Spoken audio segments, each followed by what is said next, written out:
Hey everyone, welcome back to another quick and easy tutorial. Today, we're diving into how to transfer USDC from Coinbase Wallet to Trust Wallet in 2025. If you're into crypto and want to move your USDC seamlessly between wallets, this guide is perfect for you. It's straightforward, secure, and will save you time. Let's get started.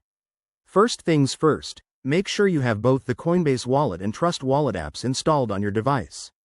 Update them to the latest 2025 versions for the smoothest experience. Why? Because crypto tech evolves fast, and you don't want any glitches holding you back. Step 1.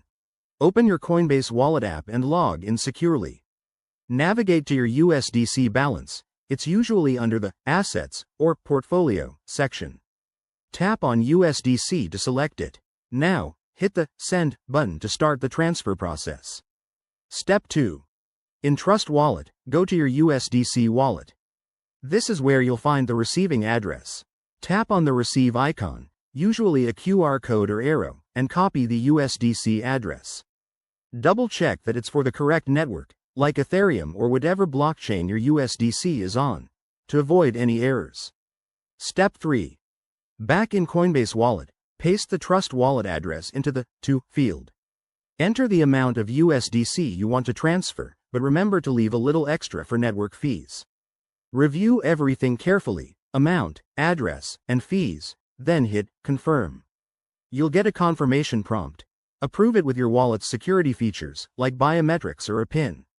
Once the transaction is sent, it might take a few minutes to a couple of hours to process, depending on network congestion. Keep an eye on it via the transaction history in both wallets. Finally, a few tips. Always use a secure internet connection, never share your private keys, and start with a small test transfer if you're new to this. There you have it. That's how you transfer USDC in 2025. If this helped, give it a thumbs up, subscribe for more crypto tips, and let me know in the comments if you have questions. Stay safe out there, and thanks for watching.